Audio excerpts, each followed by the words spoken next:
SP news కి స్వాగతం.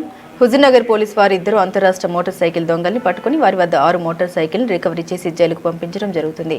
దాని వివరాలు ఏమనగా ఈ రోజు ఉదయం 11 గంటల సమయంలో ఇద్దరు వ్యక్తులు హుజూర్నగర్ కొత్త బస్టాండ్ నందు హెచ్ఎఫ్ డీలక్స్ మోటార్ సైకిల్ పై అనుమానాస్పదంగా తచ్చాడుతుండగా సమాచారం తెలుసుకున్న హుజూర్నగర్ ఎస్ఐ మోహన్ బాబు సిబ్బందితో కొత్త బస్టాండ్కు చేరుకుని వారిని పట్టుకుని విచారించగా వారు మోటార్ సైకిల్ దొంగతనం చేయడానికి వచ్చామని ఒప్పుకొని గతంలో వారు చేసిన 6 నేరాలను ఒప్పుకున్నారు.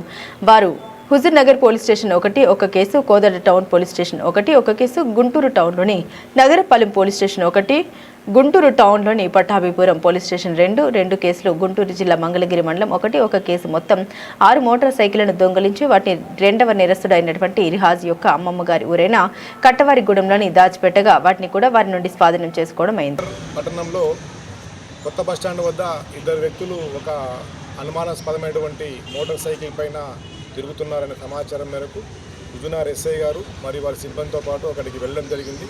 వెళ్ళి ఆ ఇద్దరు వ్యక్తుల్ని పట్టుబడి చేసి ఆ మోటార్ సైకిల్ యొక్క వివరాలన్నీ తెలుసుకునగా దానికి తగిన ఆధారాలు లేకపోవడం వల్ల వాళ్ళని తగు విధంగా వాళ్ళని విచారణ చేయడంతో వాళ్ళు మొత్తం ఒక 6 మోటార్ సైకిల్ని దొంగతనం చేసి వాటిని ఒకటి హుజూర్నగర్ ఈరోజు పట్టుకున్న మోటార్ సైకిల్ హుజూర్నగర్ ప్రాంతానికి సంబంధించింది. దాంతోపాటు కోదడ టౌన్లో కూడా ఒక మోటార్ సైకిల్ వాళ్ళు దొంగతనం చేయడం జరిగింది.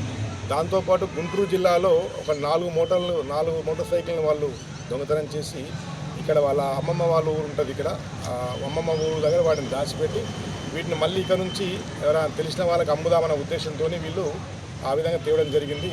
ఆ విచారణలో మొత్తం అందరూ రావడంతో 6 మోటార్ సైకిల్ రికవర్ చేయడం జరిగింది. 6 మోటార్ సైకిల్ సంబంధించిన వివరాలు తెలుసుకునగా 6 మోటార్ సైకిల్ సంబంధించి అంతటా కూడా పోలీస్ కేసులు నమోదై ఉన్నాయి పోయినప్పుడు. కాబట్టి ఈరోజు వాళ్ళందరూ మేము పట్టుబడి చేసినాము.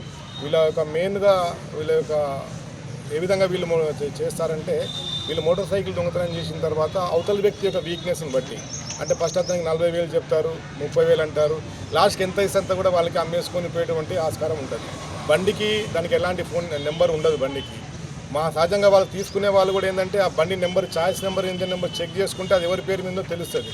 కానీ వాళ్ళు కూడా తక్కువకు వస్తుంది కదా అని చెప్పి వాళ్ళు కూడా చెక్ చేసుకోకుండా కొనుక్కునే అవకాశం ఉంది. కాబట్టి మనకు గుంటూరు బార్డర్, అటు కృష్ణా ఎన్టీఆర్ జిల్లాలో మనకు సరిహద్దు ప్రాంతాలుగా ఉన్నాయి. కాబట్టి అక్కడ దొంగతనం చేసే పనులు ఇక్కడ అమ్మడము, ఇక్కడ దొంగతనం చేసే పనులు అక్కడ అమ్మడము, ఇది ఇంటర్ రాష్ట్ర స్టేట్ కావడం వల్ల కొద్దిగా నిఘా తక్కువ ఉన్న ఉద్దేశంతో వీళ్ళు చేస్తున్నారు. కాబట్టి వాటిని మనం క్షుణ్ణంగా విచారణ చేసి వాటిపైనటువంటి కేసును కూడా మనం ఈరోజు తీసుకొని వీళ్ళందరినీ కూడా పక్కాగా కోర్టు ముందు హాజరుపరచడం జరుగుతుంది. కాబట్టి మీ అందరికీ హుజూర్నగర్ పట్టణం మరియు నియోజకవర్గ ప్రజలందరికీ తెలియజేయడం ఏమనగా, మీరు మీ యొక్క మోటార్ సైకిల్ మీరు కొనాలనుకున్నప్పుడు అవి సీల్ బండ్లు కొనడం అనేది చాలా ఇంపార్టెంట్. ఒకవేళ సెకండ్ హ్యాండ్ కొంటున్నప్పుడు ఖచ్చితంగా ఆర్సీ దానికి ఉందా లేదా ఒకసారి వెరిఫై చేసుకోవాలి. దాంతోపాటు అమ్మే వ్యక్తి యొక్క యాన్సిడెంట్ ఎలాంటి వాడు, వీడు తెలిసిన వాడా తెలియని వాడా వెరిఫై చేసుకోవాలి. వాళ్ళు ఏదైనా ఊరి పేరు చెప్తే నిజంగా అసలు ఆ ఊర్లో ఈ వ్యక్తి ఉన్నాడా అనేది వెరిఫై చేసుకొని తీసుకుంటే బాగుంటుందని చెప్పని పోలీసు వారి సూచన మీకు చేయడం జరుగుతుంది. ఈ ఇద్దరు వ్యక్తులు కూడా వీళ్ళిద్దరు కూడా గుంటూరు చెందిన వాళ్ళు, ఆ గుంటూరు నుంచి ఇక్కడికే వచ్చి అఫెన్స్ చేస్తూ ఉన్నారు. కాబట్టి వీళ్ళందరినీ ఇప్పుడు మనము పట్టుబడి అరెస్ట్ చేసి వీళ్ళని కూడా జైలుకు రిమాండ్తో తరలిస్తున్నాం.